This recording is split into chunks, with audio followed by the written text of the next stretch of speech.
घरेलू हिंसा को परिभाषित कीजिए उदाहरणों के साथ। घरेलू हिंसा से महिलाओं का संरक्षण अधिनियम 2005 के अंतर्गत यदि किसी महिला के साथ उसके घरेलू नातेदारों द्वारा शारीरिक हिंसा, यौनिक या लैंगिक हिंसा, मौखिक या भावनात्मक हिंसा या आर्थिक हिंसा की जाती है तो ऐसा कृत्य घरेलू हिंसा के अंतर्गत आता है। उदाहरण के लिए, किसी महिला को उसके नातेदार द्वारा मारपीट किया जाना, ताना मारना, दहेज की मांग करना, चेहरे एवं त्वचा के रंग को लेकर टिप्पणी करना, चरित्र को लेकर शंका करना, लैंगिक संबंध के लिए मजबूर करना, घरेलू खर्च न देना जैसे कार्य घरेलू हिंसा की परिधि में आते हैं। पीड़ित को क्या करना चाहिए? पीड़ित महिला घटना की सूचना संरक्षण अधिकारी, पुलिस, चिकित्सकीय सुविधा के भार साधक व्यक्ति, आश्रय गृहों या सेवा प्रदाताओं को दे सकती है। संबंधित क्षेत्राधिकार के न्यायालय में मजिस्ट्रेट के समक्ष आवेदन प्रस्तुत कर सकती है। निःशुल्क विधिक सहायता के लिए जिला विधिक सेवा प्राधिकरण से संपर्क कर सकती है अथवा पंजीकृत अधिवक्ता से भी संपर्क किया जा सकता है। दंडिक कार्यवाही किए जाने हेतु प्रथम सूचना रिपोर्ट भी दर्ज करा सकती है। कहाँ पर शिकायत दर्ज करें? घरेलू हिंसा से पीड़ित महिला संरक्षण अधिकारी के समक्ष अथवा न्यायालय के समक्ष आवेदन पेश कर सकती है अथवा थाने में जाकर भी इसकी शिकायत दर्ज कराई जा सकती है।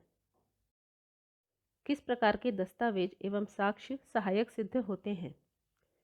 सभी प्रकार के ऐसे दस्तावेज जो पति एवं पत्नी के वैवाहिक स्थिति को दर्शित करते हों, जैसे कि विवाह संबंधी प्रमाण पत्र, फोटोग्राफ, विवाह निमंत्रण पत्र, दाम्पत्य जीवन से उत्पन्न बालक बालिकाएं से संबंधित प्रमाण पत्र, दस्तावेज, स्त्री धन में दिए गए सामानों की रसीदें, राशि के अंतरण से संबंधित कोई दस्तावेज, घरेलू हिंसा से मानसिक, शारीरिक, लैंगिक अथवा भावनात्मक हिंसा के कारण होने वाले किसी उपचार से संबंधित चिकित्सकीय दस्तावेज आदि तथा व्यथित महिला के निवास स्थान के आसपास रहने वाले व्यक्तियों का कथन साक्ष्य में सहायक होते हैं। क्या यह सुलह समझौते की श्रेणी में आता है? हाँ, यद्यपि अधिनियम में वर्णित प्रावधानों में आपसी राजीनामा के आधार पर प्रकरण शमनीय होने के संबंध में कोई प्रावधान नहीं है, परंतु सुलह समझौते के माध्यम जैसे मध्यस्थता एवं परामर्श के आधार पर सुलह समझौते की शर्त नियत कर प्रकरण का निराकरण समझौते के आधार पर किया जा सकता है। क्या यह जमानती अपराध है? घरेलू हिंसा से महिलाओं का संरक्षण अधिनियम 2005 के तहत न्यायालय से प्राप्त कोई संरक्षण आदेश अथवा अंतरिम आदेश के उल्लंघन पर अधिनियम की धारा 31 की उपधारा 1 के तहत प्रकरण दर्ज किया जाता है। अधिनियम की धारा 32 के अनुसार ऐसे अपराध संज्ञेय और अजमानती प्रकृति के होते हैं। इससे संबंधित कानूनी प्रावधान क्या है? घरेलू हिंसा से संबंधित कानूनी प्रावधान घरेलू हिंसा से महिलाओं का संरक्षण अधिनियम 2005 में वर्णित है। इस अधिनियम की धारा 12 के अंतर्गत कोई व्यथित व्यक्ति अधिनियम में वर्णित एक या एक से अधिक अनुतोषों को प्राप्त करने के लिए मजिस्ट्रेट को आवेदन कर सकेगा तथा संरक्षण आदेश, निवास आदेश, धनी अनुतोष, अभिरक्षा आदेश, प्रतिकर आदेश एवं अंतरिम और एक पक्षी आदेश प्राप्त किया जा सकता है।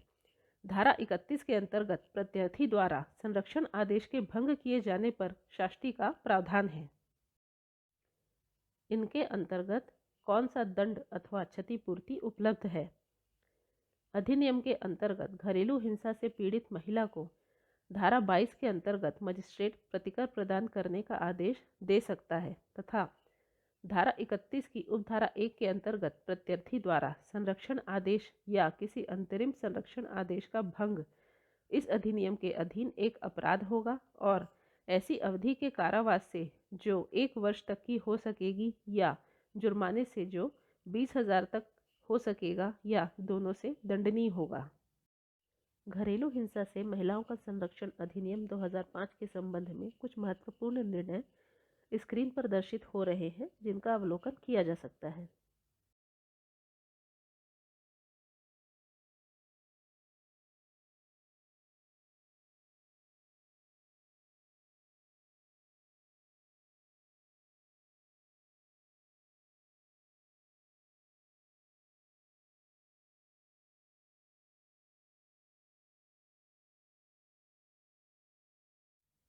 इस विषय से जुड़े कुछ बुनियादी या व्यावहारिक समस्याएं जो कि व्यावसायिक अनुभव अथवा प्राधिकरण में आ रहे प्रकरणों के आधार पर चिन्हांकित किए जा सकते हैं।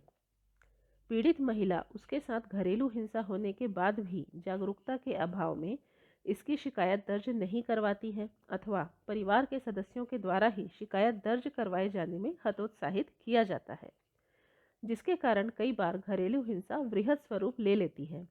पीड़ित महिला को किससे सहायता प्राप्त करना है अथवा किस संस्था से संपर्क करना है, इसका ज्ञान नहीं होता है। समाज के विभिन्न महत्वपूर्ण हितधारकों का इस संबंध में संवेदीकरण नहीं किया गया है तथा उन्हें प्रशिक्षित किए जाने की आवश्यकता है। इस प्रकार के केसेस हैंडल करते हुए पीड़ित को किन दिक्कतों का सामना करना पड़ता है और उनके क्या संभावित समाधान हो सकते हैं।